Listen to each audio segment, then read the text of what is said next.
जय श्री कृष्ण। एक बार फिर से आप सभी का स्वागत है हमारे YouTube चैनल पर। आज के इस कथा में हम श्रवण करेंगे पुरुषोत्तम मास के 8वें अध्याय की कथा। अब तक हमने आप सबके लिए पुरुषोत्तम मास के 7 अध्यायों की कथा श्रवण कराई। आज हम 8वें अध्याय की कथा श्रवण करेंगे और इस कथा में हम द्रौपदी जी के पूर्व जन्म की कथा को श्रवण करेंगे। सूत जी बोले, हे तपोधन, विष्णु और श्री कृष्ण के संवाद को सुनकर संतुष्ट मन नारद नारायण से पुनः प्रश्न करने लगे। नारद जी बोलते हैं कि हे प्रभु, जब विष्णु बैकुंठ चले गए तब फिर क्या हुआ? कहिए। आदि पुरुष कृष्ण और हरि सुत का जो संवाद है वह सब प्राणियों का कल्याणकारक है। इस प्रश्न को सुनकर फिर भगवान बद्रीनारायण जगत को आनंद देने वाले बृहद आख्यान कहने लगे। श्री नारायण बोले, तदनंतर विष्णु भगवान बड़े प्रसन्न होकर वैकुंठ गए और वहां से जाकर हे नारद, अधिक मास को अपने पास ही बैठा लिया। अधिक मास वैकुंठ में वास पाकर अत्यंत प्रसन्न हुआ और 12 मासों का राजा होकर विष्णु के साथ रहने लगा वैकुंठ में ही। 12 मासों में मलमास को श्रेष्ठ बनाकर विष्णु भगवान बहुत प्रसन्न हुए हैं। उन्होंने अंततर भक्तों के ऊपर कृपा करने वाले भगवान युधिष्ठिर और द्रौपदी की ओर देखते हुए कृपा करके अर्जुन से यह बोले। श्री कृष्ण बोले, हे राज शार्दूल, हमको मालूम होता है कि तपोवन में आकर आप लोगों ने दुखित होने के कारण पुरुषोत्तम मास का आदर नहीं किया। वृंदावन की शोभा के नाथ भगवान का प्रिय पात्र पुरुषोत्तम मास आप वनवासियों का प्रमाद से व्यतीत हो गया। भीष्म, द्रोणाचार्य, कर्ण के भय से संतप्त मन आप सब लोगों ने भय और द्वेष से मुक्त होने के कारण प्राप्त पुरुषोत्तम मास का ध्यान नहीं किया।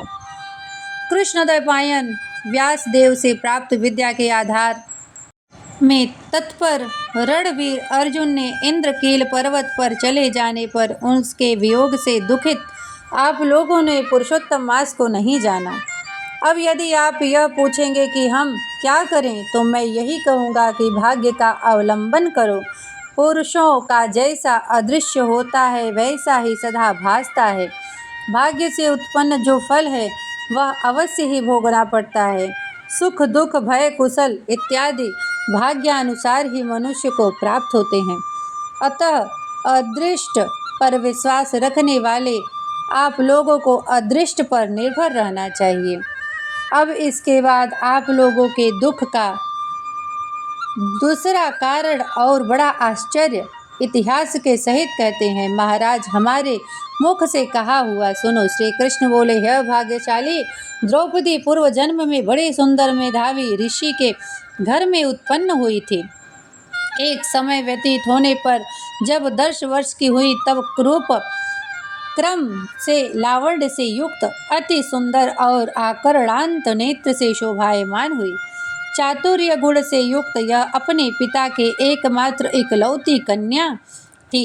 अतः चतुरणी गुणवती सुंदरी यह पिता की बड़ी लाडली थी। मेधावी ने सदा लड़के की तरह इनका लालन पालन किया, कभी भी अनादर नहीं किया। यह भी साहित्य शास्त्र में पंडिता और नीति शास्त्र में प्रवीणा थी।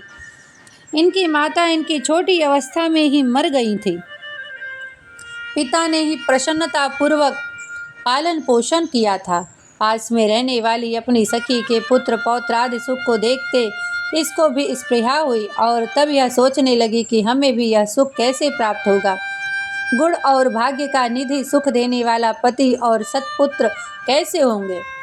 इस प्रकार मनोरथ विचरती हुई सोचने लगी कि पहले मेरा विवाह उपस्थित था, परंतु भाग्य ने बिगाड़ दिया।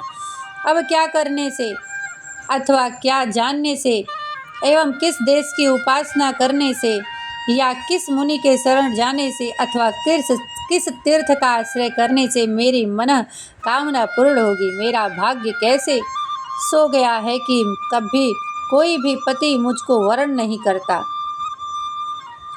पंडित भी मेरा पिता मेरे ही दुर्भाग्य से मूर्ख हो गया। बड़ा आश्चर्य है, विवाह का समय उपस्थित होने पर भी मेरे समान वर को पिता ने नहीं दिया। मैं अपनी सहेली के बीच में प्रमुख हूँ, परंतु कुमारी होने के कारण पति दुख से पीड़ित हूँ। जैसे मेरी सखियाँ पति सुख को भोगने वाली हैं, वैसे मैं नहीं हूँ। मेरी भाग्यवती माता क्यों मर गई? इस प्रकार चिंता से व्याकुल कन्या मनोरथ रूप समुद्र के मोह रूपी जल में निमग्न हो शोक मोह रूप लहरों से पीड़ित हो गए। इसके पिता मेधावी ऋषि भी कन्यादान के लिए कन्या के समान वर ढूंढने के हेतु देश विदेश भ्रमण करने के लिए निकले, परंतु कन्या के अनुरूप वर न मिलने से अपने मनोरथ में निराश हुए। कन्या के और अपने भाग्य से कन्यादान संकल्प के पूर्ण न होने से दैव योग के कारण बड़ा भारी दारुण ज्वर उन्हें आ गया। सब अंग ऐसे फूटने लगे जैसे समस्त अंग टूटकर अलग हो जाएं, और ज्वर की ज्वाला से व्याकुल हुए श्वासोच्छ्वास लेते हुए महादारुण मूर्छा से मदिरा पान से उन्मुक्त की तरह पैर लड़खड़ाते गिरते पड़ते किसी तरह घर में आए और आते ही पृथ्वी पर गिर पड़े। भय से विहल कन्या जब तक पिता को देखने आई, तब तक कन्या का स्मरण करते हुए मेधावी मुनि मरणासन हो गए। भाग्य के फलस्वरूप बल से एकाएक कांपने लगे और कन्यादान प्रसंग से उठा हुआ जो महोत्सव था वह जाता रहा। तदनंतर पहले किए हुए गृहस्थ्रम धर्म के परिश्रम के प्रभाव से संसार वासना को त्याग कर भगवान में चित्त को लगाने लगे। उस मुर्मुष मेधावी ऋषि ने शीघ्र ही नीलकमल के समान श्याम त्रिविधि से सुंदर आकृति वाले श्री पुरुषोत्तम हरि का स्मरण किया। हे रास के स्वामी, हे राधा रमण, हे प्रचंड भुजदंड से दूर से ही देवताओं के शत्रु दैत्य को मारने वाले, हे अति उग्र दानव नल को पान कर जाने वाले, हे कुमारी गोपियों के उतारे हुए वस्त्रों का हरण करने वाले, हे श्री कृष्ण, हे गोविंद, हे हरे, हे मुरारी, हे राधेश, हे दामोदर, हे दीननाथ, मुझ संसार में निमग्न की रक्षा कीजिए। इंद्रियों के ईश्वर, आपको प्रणाम है। इस मेधावी के वचनों को दूर से ही सुनकर भी भगवान के दूत चटपट मुकुंद लोक से आए और उसे मरे हुए मुनि को हाथ में से पकड़कर ईश्वर के चरण कमलों में ले गए। इस प्रकार अपने पिता के प्राणों को निकला ता देख वह कन्या हाहाकार करके रोने लगी और पिता के शरीर को अपनी गोद में रखकर अति दुख से विलाप करने लगी।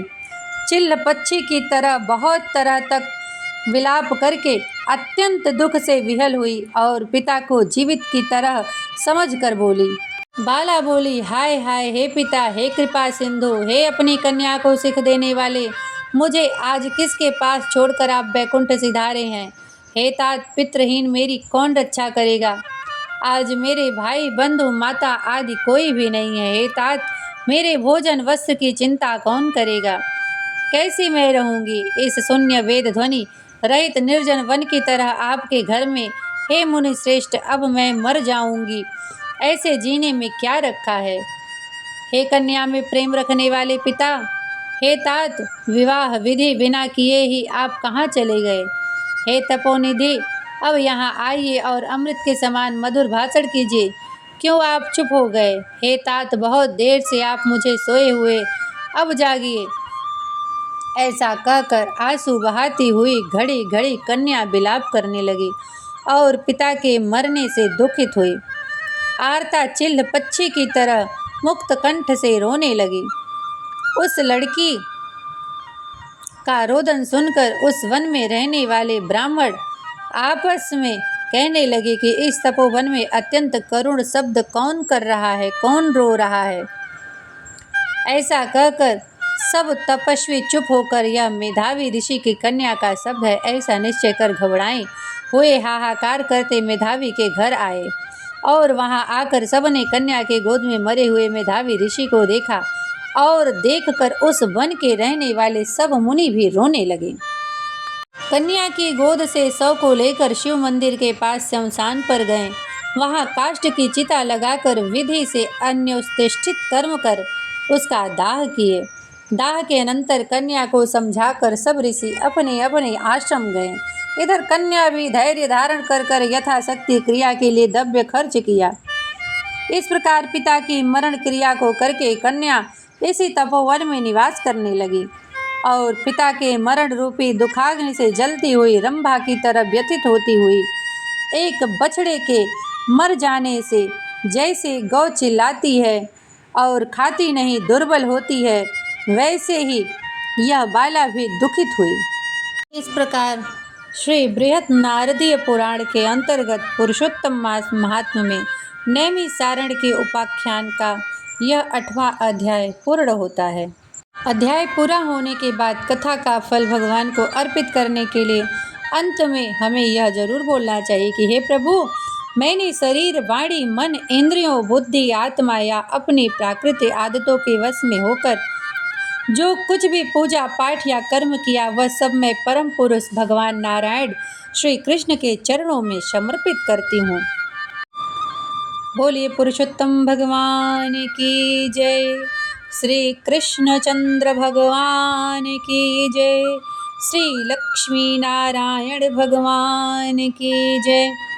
अगर आप यह कथा दूसरों को सुना रहे हैं और स्वयं भी श्रवण कर रहे हैं, दूसरों को सुनाने का तात्पर्य यह है कि आप यूट्यूब, फेसबुक, व्हाट्सएप के माध्यम से यह कथा दूसरों तक ज़रूर शेयर करें। चैनल को लाइक करें, सब्सक्राइब करें और कमेंट में भगवान पुराण पुरुषोत्तम का नाम लिखना ना भूलें। हमें इस महीने में अनेक प्रकार का दान करना चाहिए। इस महीने में दान की बड़ी अधिक महिमा है। हम जो दान करते हैं वह हमें आकर के मिलता है। पुरुषोत्तम मास में भगवान विष्णु और श्री कृष्ण की पूजा विशेष फलदायी मानी गई है। इस मास में गीता के 15वें अध्याय का और भागवत का पाठ करना चाहिए, दान पुण्य करना चाहिए, हरि संकीर्तन करना चाहिए। सात्विक जीवन व्यतीत करना अत्यंत शुभ माना जाता है। ऐसा करने से जीवन के पाप नष्ट होते हैं और भगवान की कृपा प्राप्त होती है। पुरुषोत्तम मास महात्म 8वां अध्याय का विराम होता है। भगवान की कृपा से तुच्छ समझी जाने वाली वस्तु भी महान बन जाती है। यह कथा द्रौपदी के पूर्व जन्म के माध्यम से भाग्य, कर्म और दुख भक्ति के गहरे रहस्य को उजागर करती है।